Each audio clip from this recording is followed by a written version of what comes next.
NZ Aerosports, Icarus Canopies, now Gyro. That's right, we've rebranded, and Gyro is our next generation. It honours our founder, as that's the name we knew him by, but Gyro also marks the start of a new chapter. And not to be biased, but it's going to be fucking epic. Long story short, we're more us than ever, so if you're new to the sport, or even a Sky God Ninja Turtle, welcome. I think our valiant leader Lucy, Gyro's daughter, says it best. And we still got that fuck yeah attitude. Rebrand! Woo! Rebrand woo indeed, Lucy. Anyway, head over to gyro.com for more info and get amongst you legends. I was 19, broke, unemployed, and sold my girlfriend's canopy for drug money. So I thought I better sew her a new one. What a sentence, and what a story. This describes the humble yet outrageous beginnings of NZ Aerosports, the home of Icarus Canopies, in the words of our founder himself. From getting a paratrooper toy from his mom, watching parachutes at the DZ as a 6-year-old, jumping off the wharf with a parachute made from bed sheets, doing his first jump at 16, sewing his first canopy on a borrowed machine at 19, and starting to sell parachutes out of a garage in 1986, Paul Gyro Martin had an undying love for the sky. Our company started with one man with the wildest of spirits and a true blue sky dream, a renegade. In the time that Gyro created and ran the Icarus Canopies brand until he passed away in 2017, he pushed everything he had to its limits. We miss him, and we always will. Gyro is the next generation of NZ Aerosports. It honors our founder, of course, because it was the name we all knew him by, but Gyro the rebrand also marks the start of a new chapter, our next jump. Gyro is the space between sound and silence, art and science, chaos and calm. Gyro is a state of epic tranquility that transcends understanding. That moment, in the door, in free fall, mid-swoop, where nothing but the present exists. A perfect balance of euphoria and thrill. Gyro captures our passion for flying and our commitment to designing break-the-fucking-rules canopies that deliver pilots pure, wild flight. Hey gang, so I got a new book out. It's called The Upside of Fear, and it's exactly what you think it's about. It's about the good side of, well, getting scared. In it, we talk not only about the science and biology behind fear, but the psychology as well. And it's not just coming from me, it's coming from some of the best in the sport. Omar Alhigelan, Jeff Provenzano, Maxine Tate, and so many more have contributed their sometimes terrifying stories to the book to help you overcome your fear. So head to the lunaticfringepodcast.com. You're going to find the link to the book there, as well as the other books. It's available in ebook, paperback, hardback, and audiobook right now.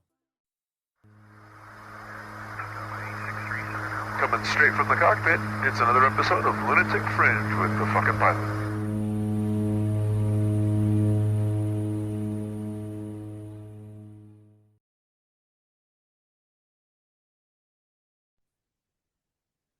Ready, set, go!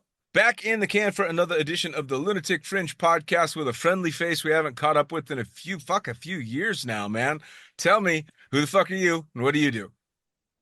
I am Jeff Weatherall. I live in Australia. I'm a Kiwi originally, and skydiver, base jumper, just action sports athlete. Just Rocking so the squirrel shirt and representing properly. no doubt the boys from Squirrel have long time been looking after me, and like everybody on the team has been amazing. Like there's so many people that I not only go to for advice and stuff like that, but that they look after me really well, and Sure. I am super proud actually to be representing them.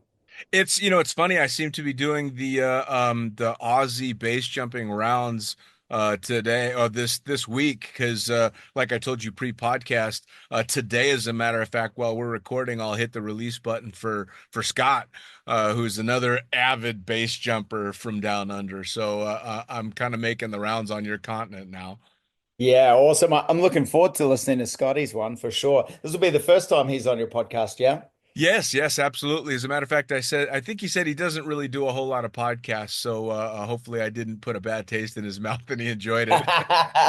Well, we'll see if he starts doing heaps more, then he's going to be stoked on it. And Yeah. if he never does one again, maybe we'll know the answer. Yeah, fair enough, man. I don't think that would be the first time that I maybe caught somebody off guard on the show.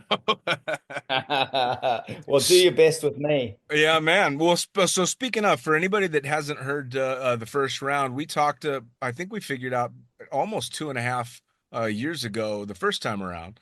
So for listeners that haven't heard your first episode, let's bring them back up to speed. How did you get started in extreme sports, and what was the path that led you towards, air sports, skydiving, base jumping, that kind of thing? I grew up in a small town just north of Auckland in New Zealand. My parents gave me a skateboard when I was 4 years old. I was really stoked on that. Surfing came soon after. I spent my teenage years wanting to be a professional surfer. I did a lot of contests and local stuff in junior series, things when I was younger. Then when I left school, I became a snowboard instructor. Kind of let that pro surfer dream kind of like disappear a little bit for the time being. And then one summer that I was having time off from snowboarding, wakeboarding came along. And all of those sports that I'd done just kind of rolled into one. I picked up the wakeboarding really quickly. Never had been a New Zealand champion, like a full-time professional, and I was like, you know what? I'm going to be the guy. And I won the New Zealand Nationals in 2001 for my first time. Got a big cardboard check for $1,000 and a one-way ticket to Orlando, Florida. And the rest is history. I had a 15-year long career. I've had 7 knee surgeries on my right knee thanks to wakeboarding. And I had pro models. I got to be a rock star in that sport, and that it allowed me to really go and explore other things. I got to explore that pro surfing side later in my wakeboard career, where I had the resources and the funds to be able to go do some world qualifying series events and pro events around the place, and got to play a lot more in the snowboard realm, and then. Um, Base jumping. I'd seen it when I was 16 years old and it was just burning a hole in the back there. And I remember saying to someone, how do I start that? And they're like, well, you got to skydive. So a chance meeting in Florida in a place called, in Orlando specifically, in a shop called Performance Ski and Surf that was a local shop sponsor of mine. I happened to be in there one day and I hear this Kiwi voice. I come around, I start chatting to this girl, and I'm like, what do you do? Kiwis aren't here in Orlando. What the hell? And she's like, oh, my boyfriend's a pro skydiver. She's like, oh, here he is. Introduces me into Shannon Pilcher. And the rest is history. I did my AF out there. Shannon took us for obviously a bunch of first flight courses, and he introduced me to a bunch of the like local guys at DeLand, and we just like started. They were super psyched on wakeboarding, so I was like, "Well, you guys come out and wakeboard, and I'll teach you, and I'll give you guys gear, and we'll swap out, and I'll come out and skydive, and you teach me, and you give me gear." And it was like just this really awesome little start to that.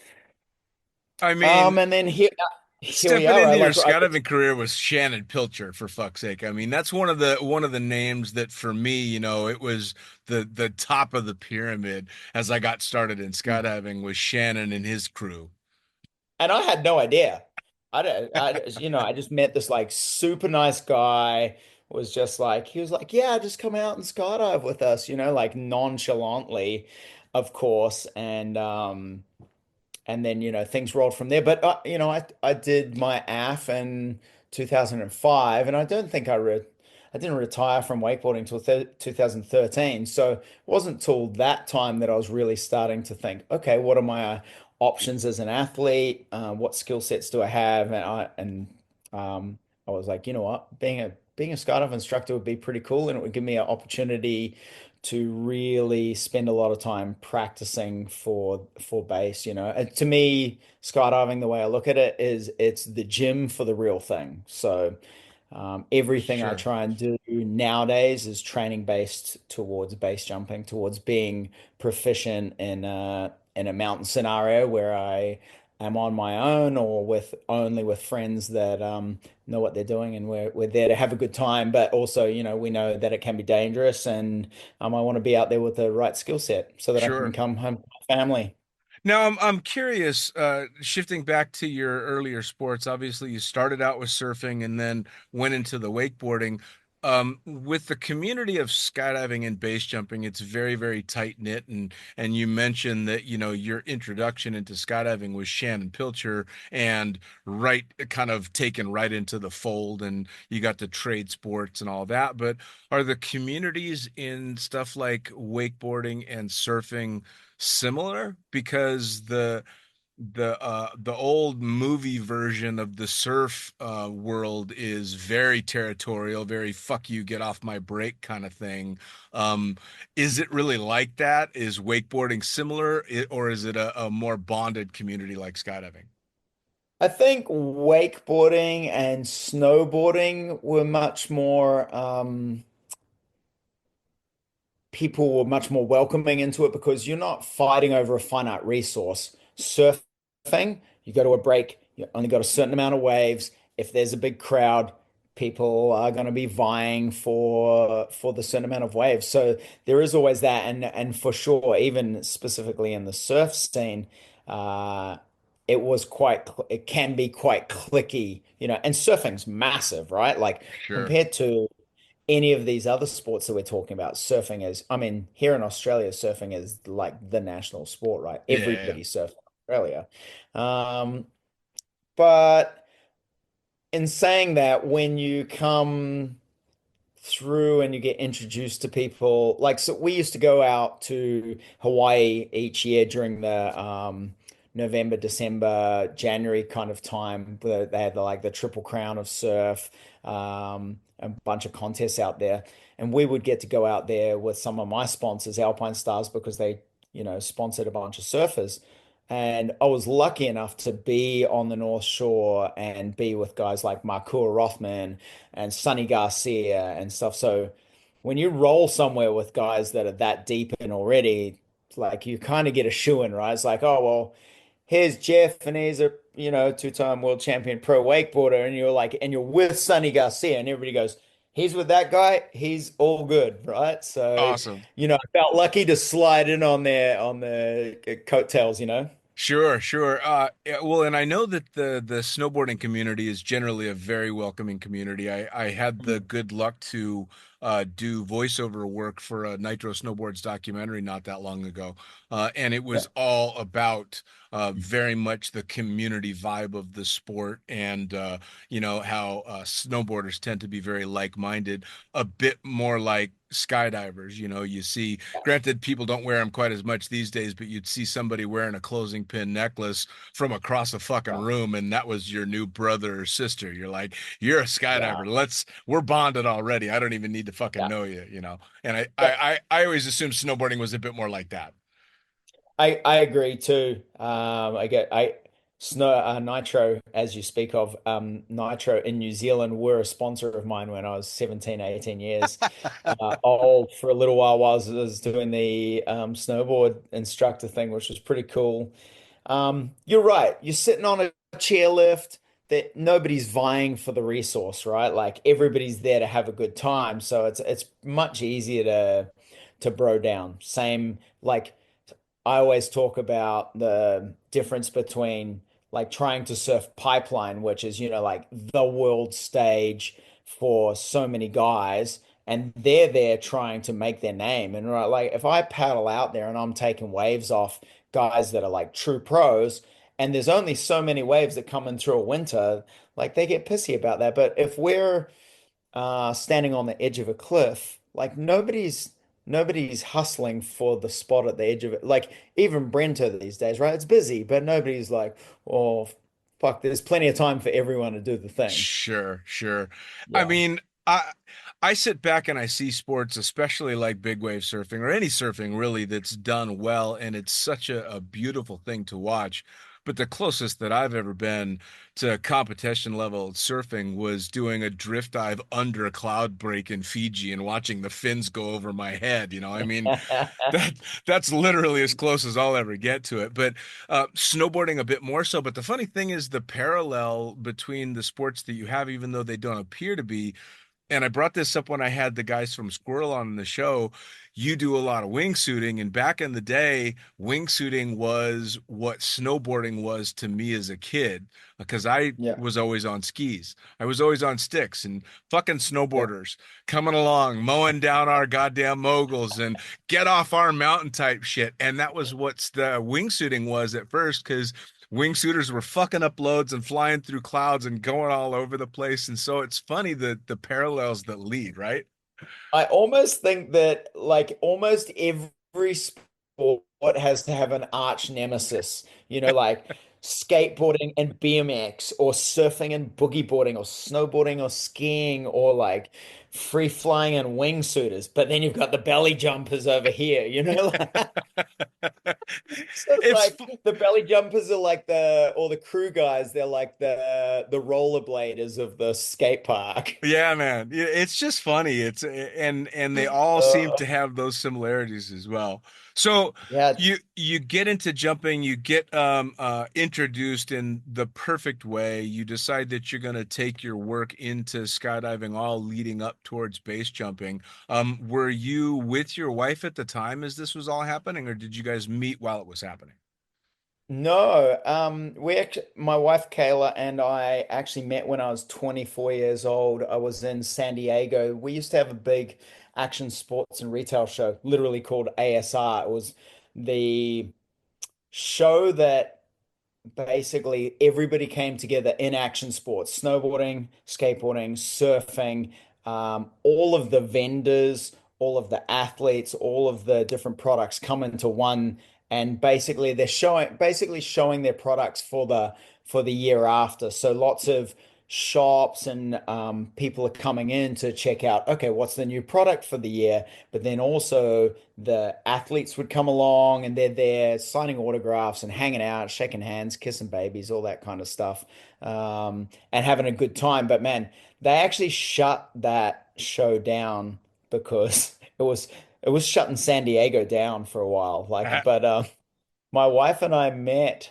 I'd been at a party the night before. I was hungover. I was meant to be at the show at 8. It's already like 11. I come out of the host hotel and I'm standing on the street, and she's like this cute little Hawaiian girl, and her and her like big tittied blonde friend come out, and they're like, "Hey, you going to the ASR show?" And I'm like, "Hell yeah, dude." They're like, "You want to share a cab?" And I'm just like, "Yeah, I definitely do want to share a cab."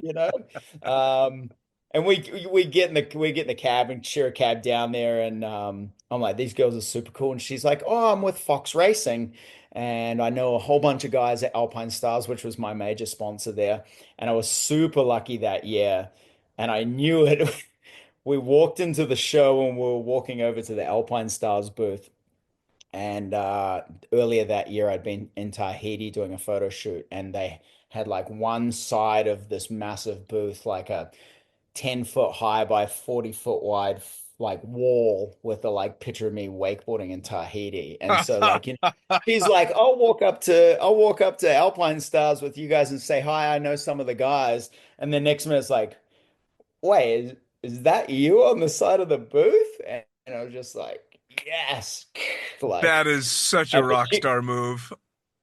but she was also like, I know about you athletes. She used to date a really, really famous pro surfer, like growing up in Hawaii. I'm not going to say his name on here because she'll get all embarrassed. But um, it's funny because on Instagram I still follow him. I actually love him, and I'm like, hey, I'm just looking at your boyfriend. It's like we have laughs about it, but she's like, yeah, I know about you athletes, you guys. So she was like super cautious. So.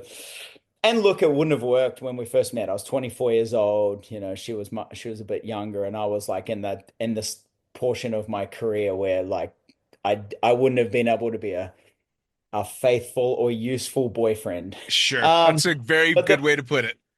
But yeah, I was traveling to 32 countries a year at that time, and I was in no fixed abode, and I just certainly wasn't ready to have any kind of constraints put on me. But I do remember when I met her that I remember saying to my brother in the first week, I was like, man, if I could meet that chick in my 30s, I would marry her for sure. And turns out, 32 years old, retiring from wakeboarding, things just randomly came back around and the universe just put us together. And yeah, it was super easy. As soon as I realized, like I had this light bulb moment, right? I was like, oh my God, I can't believe I said that. And now here we are. And I'm like, I'm ready. And I just like chased her down for the next 6 months. She was super off-standish, like, well, I don't know about you.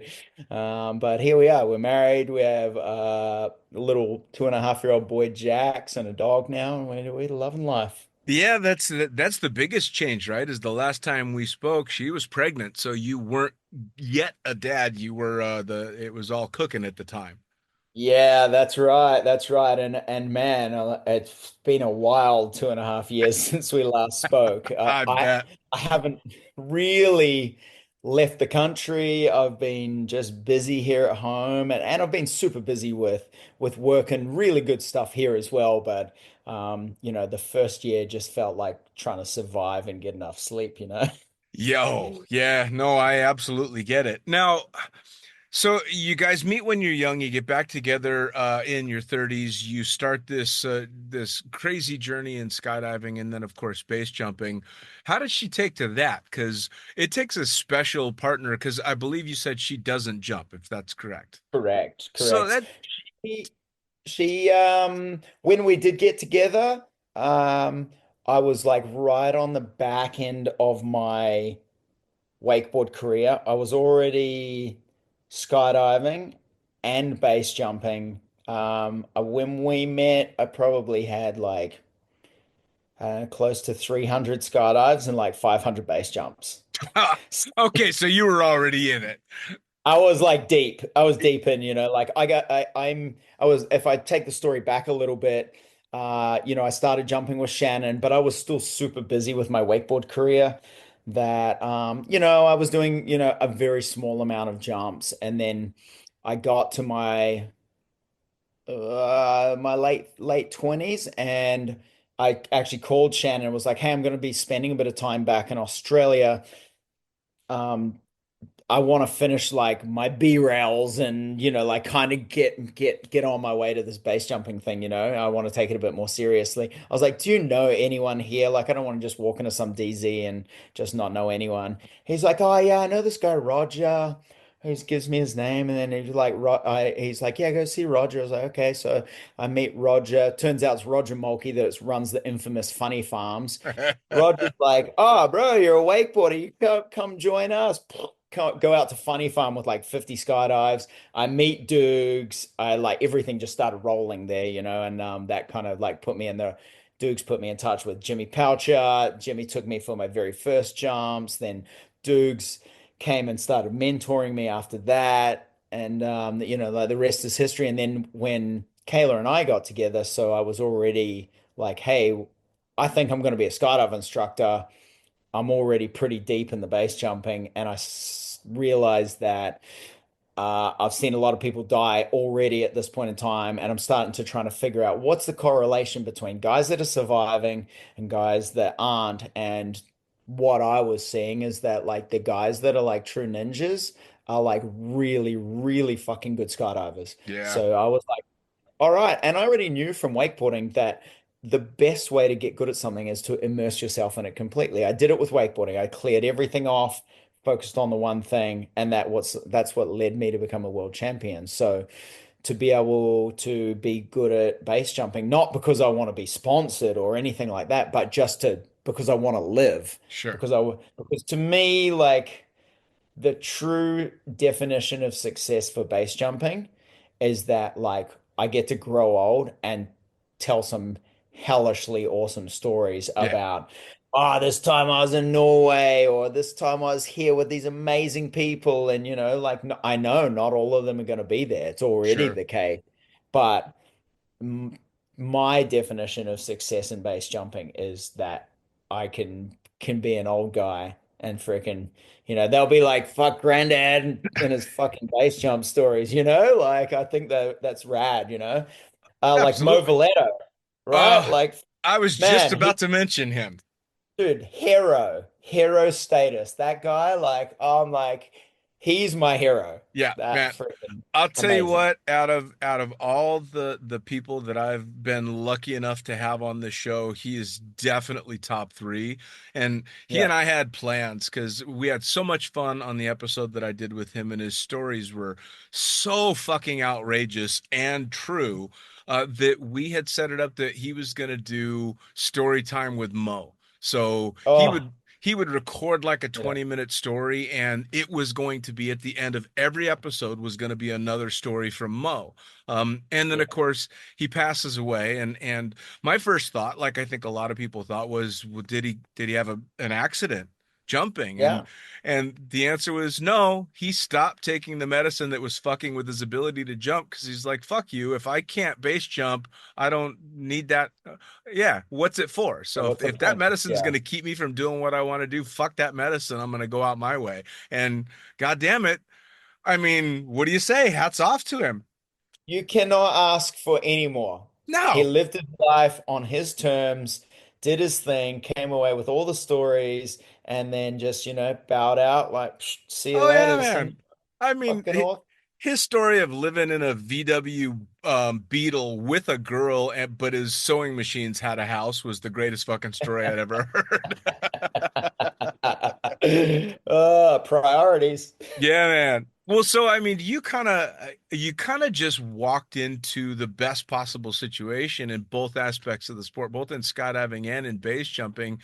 And I want to say that that's unusual, but it's not, right? Because it's our sport and our community. It's so very easy to find your way towards truly inspirational and influential jumpers because they're out there to help teach. Uh, yeah, look, there's one time, sometimes there's an element of luck, of course, but also, you know, anytime you see successful people, you only see a small piece of the iceberg, right? And you're like, but the people around those people on their way to success, people see the work ethic or the way they treat other people, or the involvement that they have, and that does like carry people a long way, and I believe that that's the case for me too. Um, I've come a long way from, during my 20s, I was definitely a rock star, and that's how I wanted to be during those times. Um, I was also a real fucking cocky asshole.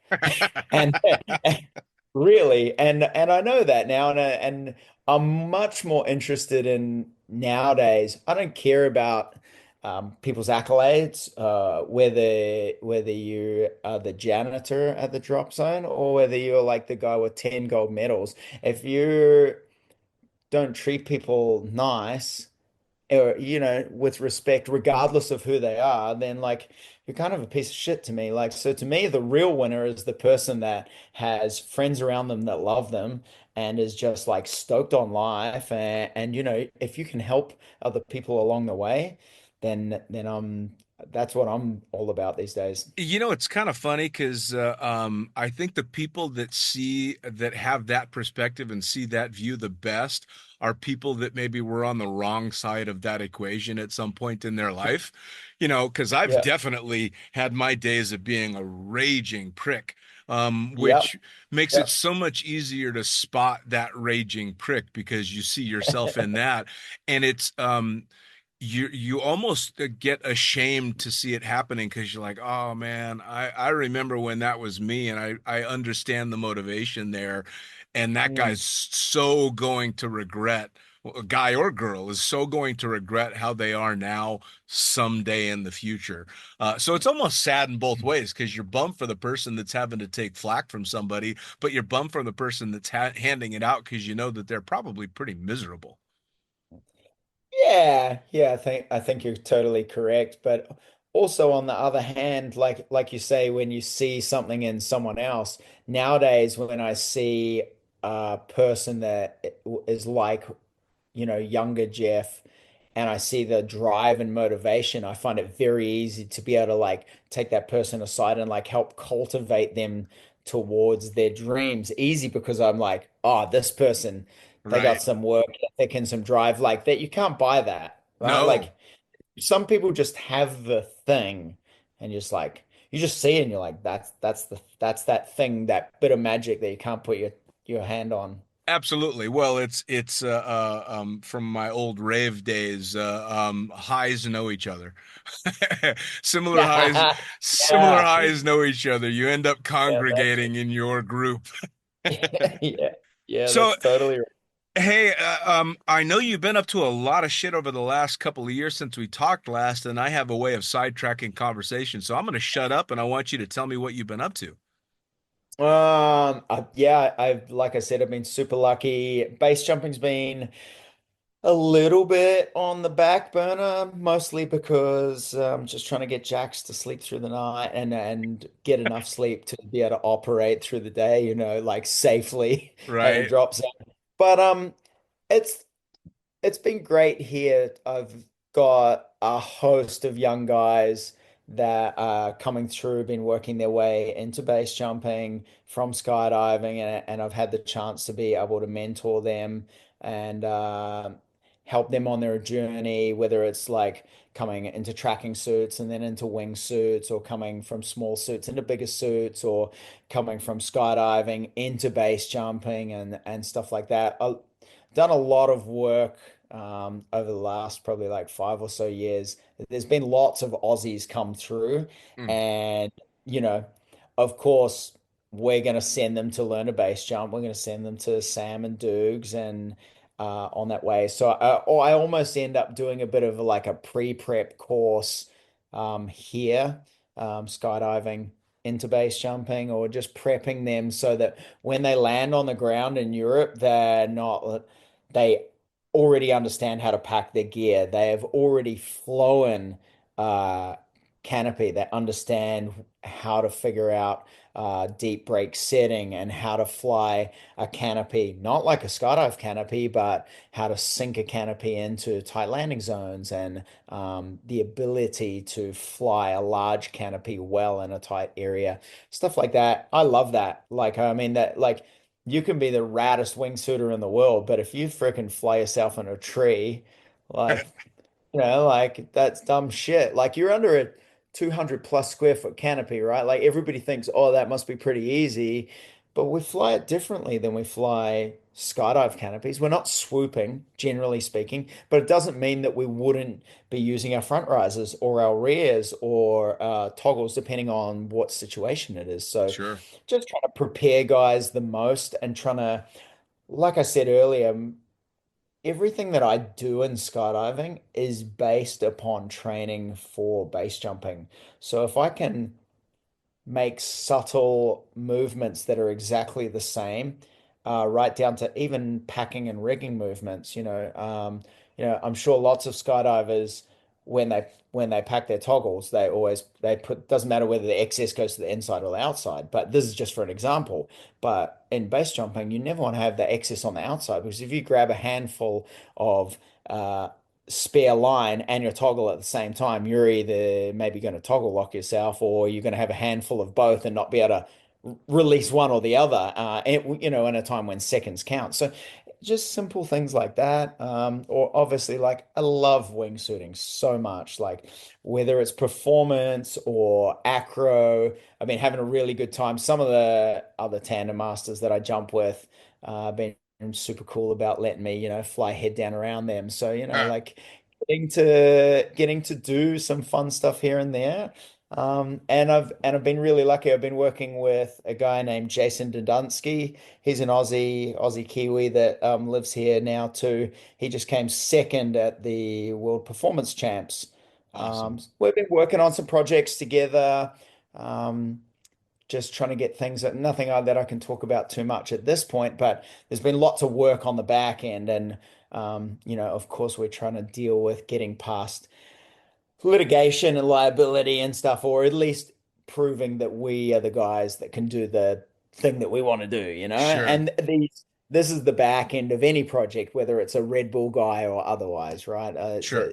People think, oh man, so cool to see these Red Bull guys fly like under the London Bridge. It's like, well, do you know how much probably work went into the back end of that to get to that point? It's like Oh yeah. that's the shit you don't see. To me, that's the point, the interesting part.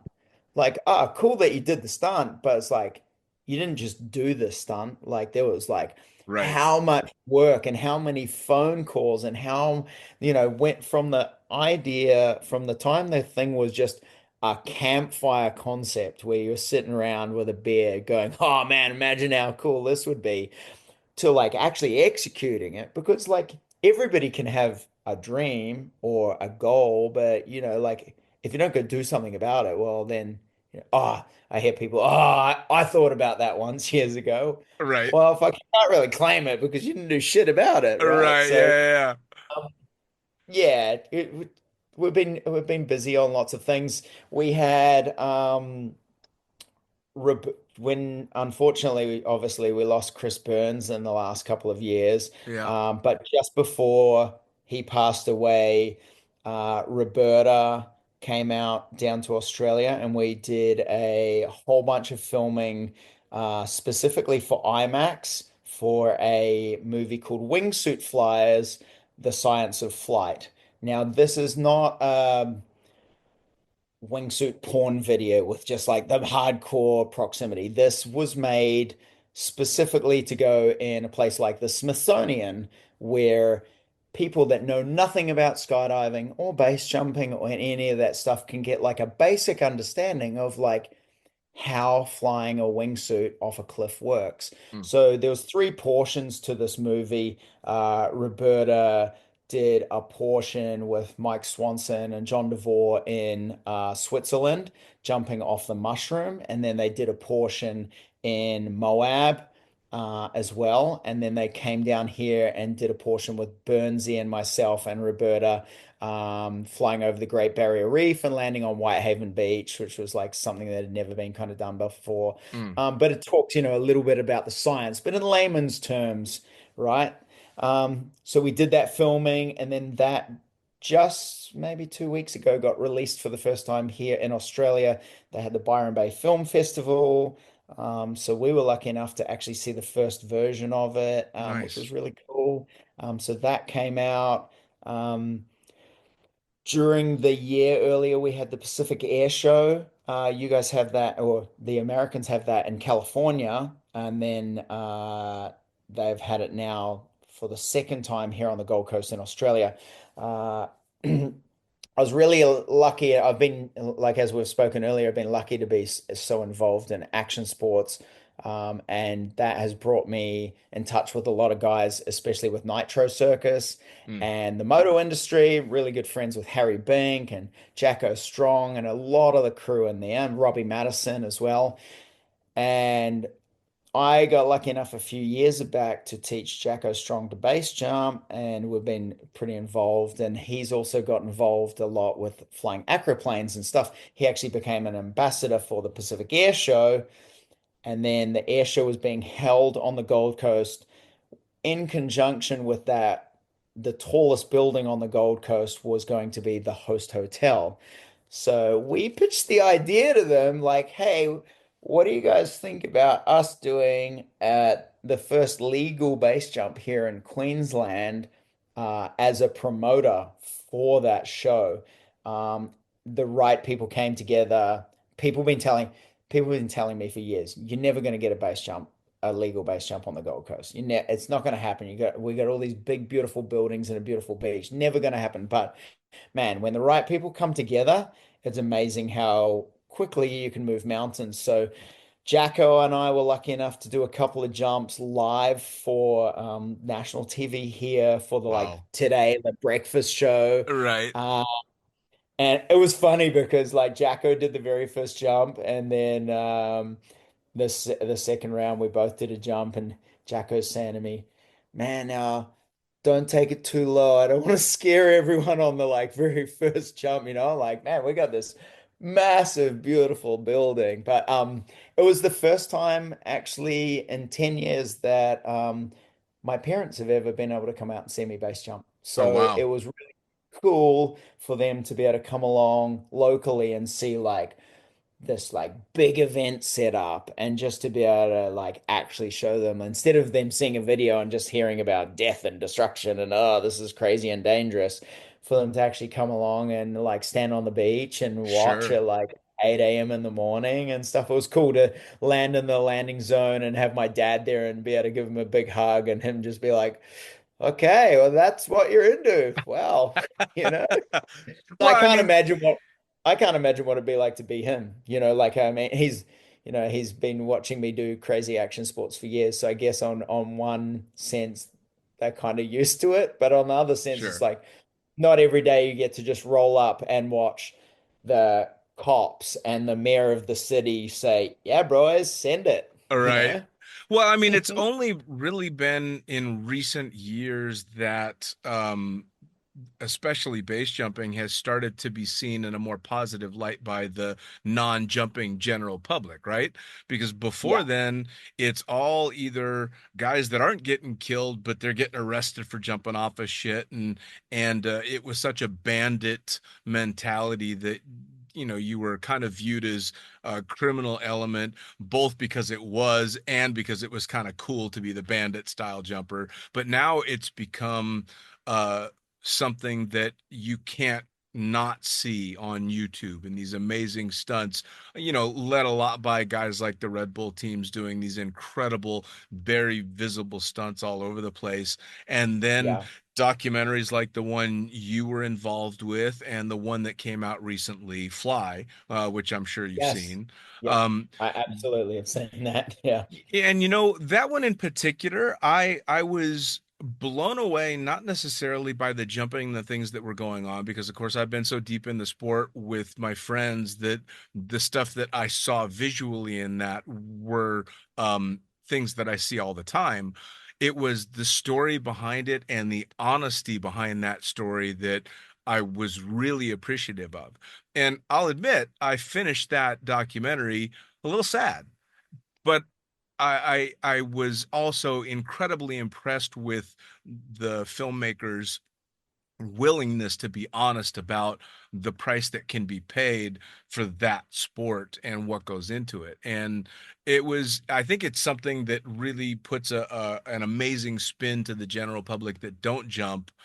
Being able to really understand what goes into it, why people do it, and how hard they work to mitigate the dangers involved, even though sometimes shit goes wrong. Totally. I really enjoyed the movie myself as well. Like obviously there was a lot of hype coming up through it. And because we're in the bubble of the base world, we see it on Instagram and we see the hype coming up, coming up, coming up. So I was like, of course, like as the day it came out, like I had like a showing at my house. We got a few close friends. It was pouring rain here. We got some margaritas and we sat down and watched it. And it was good. Obviously, it was hard for me. Jimmy taught me to base jump, and Yeah, like a larger than life loss for the not just for me, but for the community as a whole, right? Because he wasn't known for his jumping, but for just being like a guy that is just like the epitome of happiness and the epitome of like being there for like anybody that needed something within the sport, some advice or a good ear or whatever, man. I mean, it was like a massive loss, but at the same time, though, one thing that stuck out the most to me about the movie, or the one single bit that I loved the most, was when they were interviewing Scotty Bob, and they're like, what kind of message do you want to put out, if you're not here when the film comes out? And yeah, he was like, I'm not going to answer that because I'm going to be here. And I love that kind of like strong determination to be here. Because, in years past, in that 2016 and onwards part, I'm sure Scotty would say the same, but, he was on that top of that list of like guys we ain't gonna see for very long. sure. So to see him come through and, now have a family. It's the same for me. So when I see other guys with families and still don't fall out of the sport, but still have a strong affinity for wanting to be involved and be teaching and passing on the knowledge to new people. And I think that's so, to me, that's cool. Like when I see Absolutely. to see both of them, they got their kid, like, Scotty and Julian, it's just be like, they got their kid, they're still traveling, they're doing courses, like it doesn't, just because you have a child doesn't mean that you can't not base jump. But Sure. maybe you're not going to freaking send it through the craziest shit you've ever done before, right? Like you might think about things a little more and take risk management a little bit more safely. I mean, this past year with the freaking BFL has blown up, and I just can't seem to get past the fact that there's just like young guys going out there just sending it like too hard. Like obviously to the point where like if you ride moto and you send it too hard, you'll break bones. It'll slow you down, but you won't probably die. If even surfing, like you get to a certain point and you're like, oh, I'm gonna go surf pipeline. You might get the beat down of your life. You might, fracture your skull or break a pelvis or do something, but you won't die. Whereas like our sport is so easy to just be dead. Yeah. As Dukes has said for years, like man, imagine like how cool it would be if like guys like Ted Rudd and so many other people were still here to see how far the sport's come and to see and I think about it all the time bringing it back to one of my personal friends is Graham Hunt, him and Dean went in together and I think about the fact that like that jump at that time was so hardcore in the suits that they were flying and 5 years later, here we are, like an intermediate to like just a little bit above wingsuit base jumper in a suit these days could run that gap, no drama. Like Sure. because the technology has come so far, and that is so cool. And that's also due to guys at the top Sure. pushing, but also being here, whether it's Red Bull guys or Phoenix Fly guys or Squirrel guys or like I hate the brand wars. I don't care about the brand wars. We're too small a community to Sure. be talking shit on it. Like we're classic for trying to give each other shit and having this dark humor. But man, the shit that goes down on the internet, like who cares, bro? Like let's all go jump and have a good time and Yeah. like not worry about like, oh, fuck squirrel or fuck Phoenix fly or like man, we should just all be all the top guys are just like we're all friends, we're all sharing information, we all just want to Absolutely. see each other have a good time, you know? Absolutely. I mean, I never understood it even in the broader sport of skydiving. I mean, fuck, I've been sponsored by Gyro almost since the beginning of the show. Does that mean I'm not going to have fucking PD guys on my show? How stupid would Totally. I mean, that's the dumbest thing I could ever think of. I talked Yeah. to Cola who works with Fluid Wings, and they're great friends with the guys that are running Gyro, and why would they not be? I mean, in the big scheme of Yeah. things, we are in such a fucking small sport. Why are you going to make enemies in such a small sport? Yeah, I just laugh because I was already like wakeboarding was like a small sport, but like skydiving and base jumping is like the tiniest little speck even compared to those sports. Sure. It's so funny that I stepped out of, trying to explain what wakeboarding was to people when I'd sit on a plane flying somewhere there. Wait, what do you do? And I'm like, wakeboarding. They're like, wait, what? What's like, like kind of like snowboarding behind a boat or like, and but now you're like, oh, I fly wingsuits, and everybody's like, oh my God, that is the coolest. Is that as cool as it looks? Like, Yep. you know, I, Uh, I, my doctor, I don't often have to go to the doctor, but I got to go get a class two medical and stuff like that every couple of years. Every time I go in and see him, he's an ex-Navy doctor, and he uh, just froths on wingsuiting so much. Like I go in and was probably spend like an hour talking about like, oh, looking at videos and here's some jumps we've done lately and stuff. And then we're right. like, okay, we'll do the paperwork you came for now. Like he knows all about it. He knows all the names. And I just like love that we're as such a small sport, people see wingsuits and see base jumping. They're like, they can, everybody's had a dream to fly. So it's easy for them to relate. Oh, for sure. Well, shit, dude. When I did my oddly enough my commercial check ride as a pilot, my examiner was so stoked on the idea of skydiving that basically my entire oral exam was us shooting the shit about skydiving. I think he asked me Yeah. like two questions about flying. I remember flying back from that check ride going, "I'm a commercial pilot and I'm not sure how." I feel like probably a lot of us have had like similar situations to Yeah, that, to be yeah. Oh, honest. yeah. It's Yeah. funny. You reminded me when you said that wakeboarding was such a small sport because that was the one standout moment for me in our first conversation was I got to pull literally the only name I know from pretty much any water sport out of my ass, and look like I knew what I was talking about when I had mentioned Parks Bonifay to you, and you're like, Yeah. he's the one guy everybody knows, and I'm like, yeah, but I Yeah. knew it. I was so impressed. I was so proud of myself that I fucking knew somebody in your old sport. Everybody goes, "Oh, you wakeboard. Do you know that guy Parks?" Like, yeah, we know Parks. Yeah. Yeah. That must get old.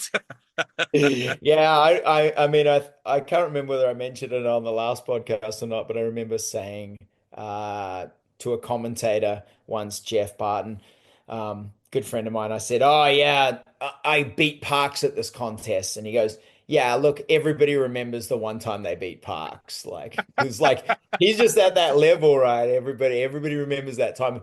I can imagine if you're a pro surfer and you're like, that one time I beat Kelly Slater, it's like." But he's the GOAT, like, you Of know. course, of course. Yeah, I had a wake skater on not that long back, or actually, God, it actually has been a while now because I've been doing this for a while, and it was the same thing. That was the one name that I knew to throw out, and You're talking about Brian Grubb. yes, I am. He was another one that you led me to. So Brian and I were on Team Malibu for years together. So we got to go to lots of photo shoots. He was also a judge on the pro tour as well. So when he wasn't doing his own thing, wake skating, he was usually sitting behind a scoreboard telling me whether I was doing shit or not. Yeah, we've gotten to do lots of cool travels, and it was really cool to see him do that. Big wake skate stunt with Red Bull and Yes. stuff. Amazing, amazing, man. So yeah, it's so funny when some kind of stunt like that happens, and my Instagram blows up with like 1,000 people that kind of know a little bit about base jumping. Like, have you seen this? Have you seen this? I'm like, bro, I've been tagged in it so many times. Yeah, Yep. I've definitely seen it. And it's really cool to see the blending of such polar opposite sports in such a bizarre way. Totally, totally. That was That's, I fucking mean, cool shit. it fits Red Bull's MO, doesn't it? Perfectly. I'll tell you what, man, I don't drink that shit anymore, but I'm so impressed with the stuff that the company does and having talked to a number of the athletes now, knowing how Red Bull takes care of their athletes and seeing I did my interview with Provenzano. He was actually in the athlete training facility that Red Bull has with the doctors and all that stuff. And so I was just blown away that they were so aware of the necessity to really take care of their athletes and in such a niche, such a off the wall sport, that some of these Red Bull guys are doing to put so much resource into them as well just warms my heart towards that brand. It really does. It also makes sense to look after your investment, right? Yeah, yeah. Like if everybody, like I'm the same. I don't drink Red Bull. Not interested in drinking it. I don't think Yeah, it's probably that healthy for you. it's not. But everybody wants, yeah, that's right. It's not. Everybody wants to be a Red Bull athlete Yeah. because that is the pinnacle of being seen. It's like, yeah, you could be an Olympic medalist, but if you got like Red Bull, like that's like you Right? because you know that they will look after you. If you're staying on the cutting edge of your sport, if you have come up with crazy ideas. I mean, one of my favorite friends that is on Red Bull is Robbie Madison. And man, the shit that he has done and the harebrained ideas that he has come up and proposed. And look, he doesn't just lay a proposal out and they go, yeah, cool, and stamp off on it. Man, the amount of work that guy has to do just to get things over the line. People just see the end result, like I was talking about earlier, the tip of the iceberg. Yeah. But man, see what they go through. So, you know, it's good that when they get hurt or they need resources, and resources isn't just money, right? Like you said, doctors and training facilities and this kind of stuff. Oh yeah. Amazing. Who Oh doesn't yeah. want that? Oh Who yeah. doesn't want, I you mean, know? when I got tapped to do the voiceovers for the layers for the Nitro Snowboard documentary, I was like, all right, this is kind of cool. And then I found out that it was co-produced by Red Bull Media House, and I'm like, I've made it. I've done something with Red Bull. It's official. My name's on the credit with Red Bull. You know, I'm like, all right, cool. I can sign off, and I'm. So hey, as we get towards the end, tell us of is there any big stuff coming up in the near future that you can tell us about? Um, no, not really currently. I What I like can that because it means there's going to be a number three. for sure there is. Fuck yeah. I spend a lot of time sitting in a plane, obviously with tandems, getting to height, I do try and use my time. Obviously, I'm like there with the customers and stuff, but I use a lot of that time to just my brain creatively is just clicking over, okay, what's the next project? How can we do something new or something innovative? Unfortunately for me, I don't have someone like Red Bull backing me, and I haven't. So it's sometimes maybe even a little bit harder to get things over the line. But like we saw with the Jacko project, we got a freaking first base jump in a place that everybody said it couldn't be done. I've had a couple of other good things. My wife and I started up a little production company here in Australia, and we've been just doing lots of side projects like Harry Bink, who's a Nitro Circus rider and a good friend of mine, loves skydiving, loves base jumping. We managed to do something with the Australian Supercross where we did a bunch of skydives together out onto Moreton Island as a part of their promo for the Australian Supercross. So, like you said, blending of the sports has been really awesome. So we did that. I've got some like YouTube hot air balloon stuff coming up here pretty soon. Earlier this year, we had the World Wakeboard Champs. Actually, I saw Brian Grubb just recently. We had the World Wakeboard Champs here on the Gold Coast, which was the first time it's been here in years and years and years. And they had the Australian Wakeboard Awards, which is like a big formal awards dinner night where they're, basically giving out awards for like best trick of the year, male rider, female rider, up and coming, all that kind of some video parts, stuff like that. And I just went along like it's been years since I've been in the sport and years since I've really had like major involvement in it. I went there just to drink some beers and catch up with a bunch of mates and stuff.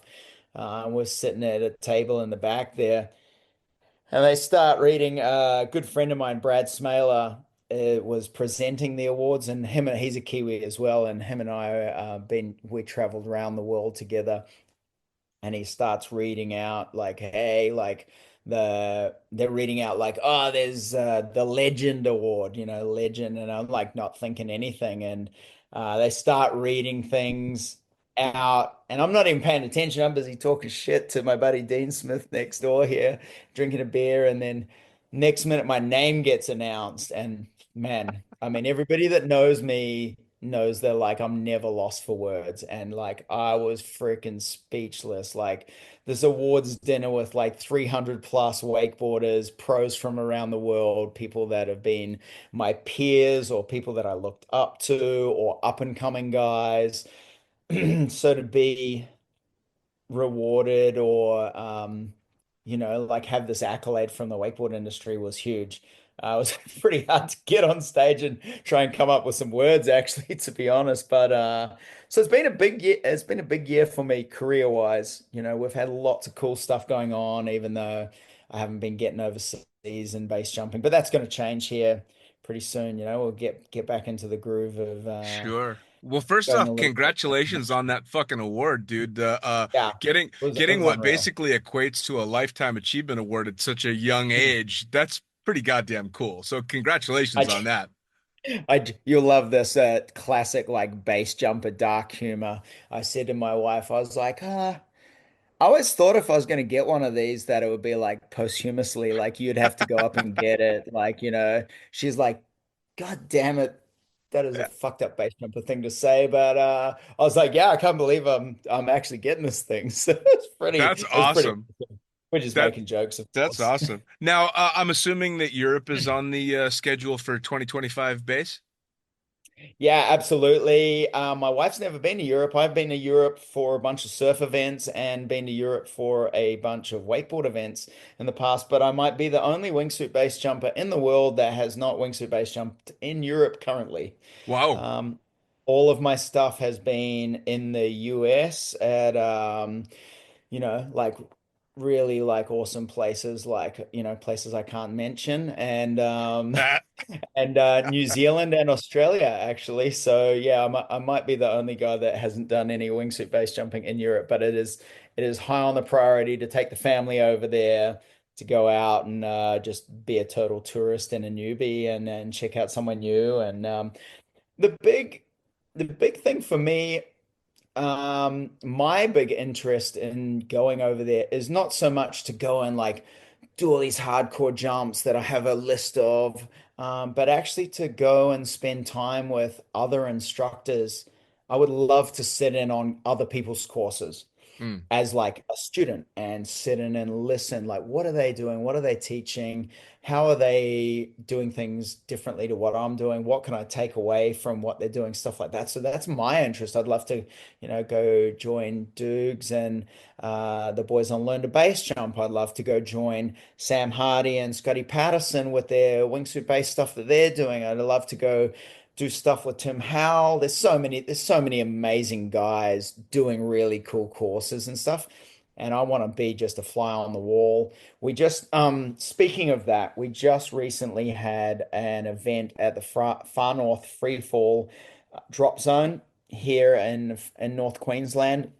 They held an event called the Booster Wings, and it was wingsuit only boogie.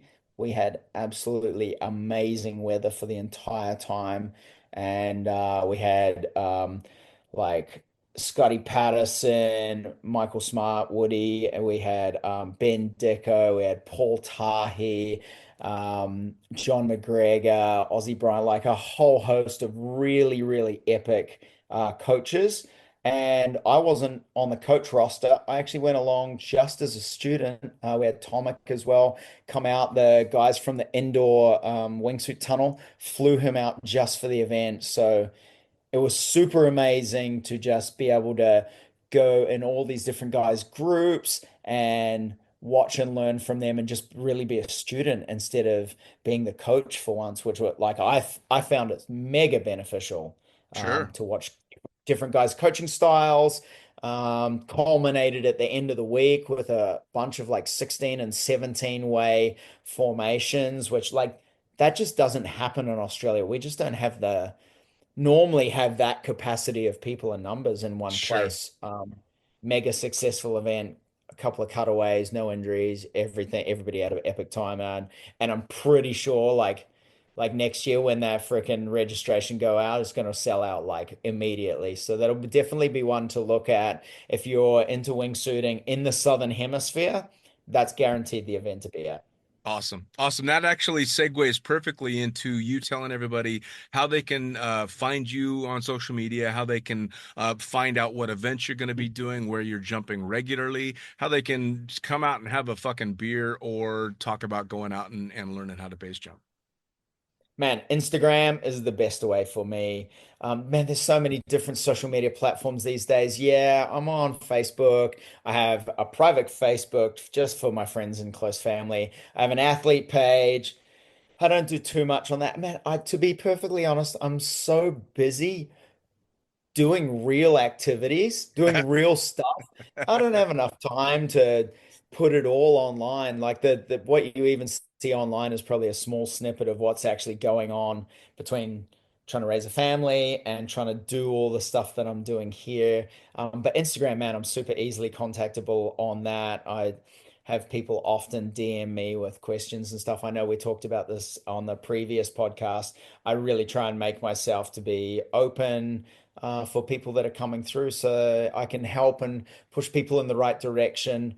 Um, just trying to be a person within the community that I wish I could have found when I first came in, right? And Sure. when I was just a brand newbie, I'm trying to be that person, for me, the people that I kind of really look up to, that I see like that, man, Dukes, obviously, Sean Tuma, love the way he freaking Yeah. he's just such a humble gangster, like, just like the guy is like an absolute legend. And obviously, freaking, I know those guys are competing podcasts to yours, but the boys from Exit Point doing awesome stuff, right? Like having like Oh, base specific Matt and Laurent, and like, man, I love what they're doing as well. I think it's cool. We need to all support that kind of stuff. the greatest thing about the podcast medium is there's never too fucking many. Because like I've had a number of different people. Anna Moxness is one of them. I'm pushing hard for her to do her own podcast, and Ray Kubiak, the Tunnel Ninja, he Yeah, absolutely needs to do one. Because the thing is, especially with something as niche as skydiving and base jumping, people will enjoy listening to my show and it'll stop and what's the next show? Well, totally. Exit Point's going to talk about shit and details that I'm not getting into. I'm very surface when it comes to all of this stuff. So there's shows for every bit of it. And there's 24 hours in a day and seven fucking of those in every week. There's lots of time. And most people consume podcasts very regularly these days. So I'm Yeah. always like, start a Especially if you fucking live in, podcast. in LA and you got to drive in all that traffic. Absolutely. I mean, it really is one of those things that there's so much room for new voices to be heard. I'm like, the more the better. I aim towards everything. The 20-minute call podcast that's a pretty similar a format to mine, and even touches with some of the same guests that I have on, but it's still different people talking that touch on different subjects. So fucking bring it on, man. I don't believe, just like I don't believe in brand wars, I don't believe in competing podcasts because we're all just Awesome. talking about the shit we love. I love that. I love that. Yeah, and you're totally right. Like the podcast that I've done with the Exit Point one was like so specific to the knowledge that was involved in, being involved in a fatality. It really helped trying to help someone that might find themselves in that situation. So, what we're talking about and what they're talking about, completely different stories. Sure. And same, I've done, plenty of other podcasts with different podcasters, and that all of the podcasts that I've done are different subjects. They're not Yeah. the same. I never end up talking about the same stuff. So Yeah. yeah, I think you're right. I think they're amazing. Yeah, I love it. And thank you. I got to thank you for just supporting all the crew. I know you started this out just to be able to like talk to a bunch of legends and friends and share their stories, but I think what you're doing is freaking awesome, and I'm really appreciative of being on the show. I mean, it's turned out to be so damn much fun, and if it weren't for being able to do something like this, I wouldn't be able to meet people like you. And the Totally. super cool thing is when you and I finally meet in person, I'm not meeting a stranger for the first time. I'm just finally meeting somebody I consider a friend. And Yeah, that's how this community ties in so amazingly because you've got this common ground and then you get to actually dig in and find out who people are. And I mean, yeah, at the end of the day, when I'm 90, I have fucking 350 different badass conversations I get to remember and listen back to. So it's kind of yeah, just like my own audio diary. It's so much fun. yeah. Probably got to give a special shout out to Nicola Martinez then, because he's the one that linked us up in the first place. Oh, I love that fucking guy. absolutely, man. Every time I ever even hear his name, I get a big smile on my face, and he's Yeah, always got nothing but amazing things to say. And yeah, he's the best. He's the best. yeah. That's right. Well, man, that we're lucky that we got such awesome friends around the world to connect us. Yeah, for sure. Now, man, I'll tell you what, we obviously now there's going to be a round 3 because there's shit you couldn't tell me about that I fucking want to know about. So I'll be stoked when we get to do this. We'll try not to do it in 2.5 years though. Yeah. As soon as you've got enough new shit in the bag, you let me know and we're going to do this again. If I come on too soon, people are going to start getting sick of hearing my voice on here. But I can definitely say that after when you release this one, I send you out some content of some of the fun stuff we've been doing, maybe some links to the movie, etc., Please all do. that kind of stuff. Please do. For Yeah, I want to be people able to kind of share. visually check out what's been going on. Had a really good little trip earlier this year down in New Zealand. Got some good little wingsuit base jumps in there. It was nice to be, on home soil doing jumps that I've been dreaming of for 10 years. Awesome. Lots of cool stuff going on. Awesome, man. Well, I can't wait till we get to do it again. In the meantime, try and get a little rest with a toddler running around. And yeah, keep in touch, man. I honestly, I can't wait to see what comes next. Awesome. Thanks so much, my friend. It's been awesome. All right, brother.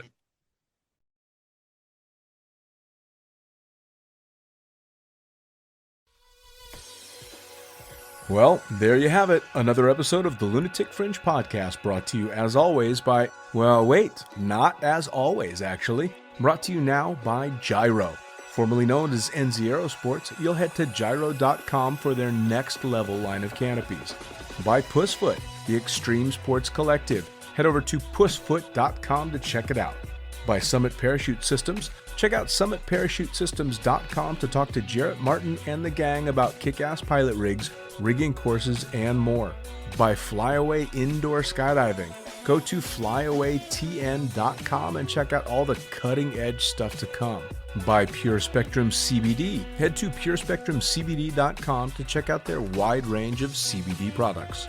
And as for us, head to the lunaticfringepodcast.com to listen to any of the hundreds of episodes currently available, hit the link for our YouTube channel, pick up your copy of the Lunatic Fringe book or The Accidental Stripper, and get a sneak peek at upcoming guests. Once again, thanks for listening.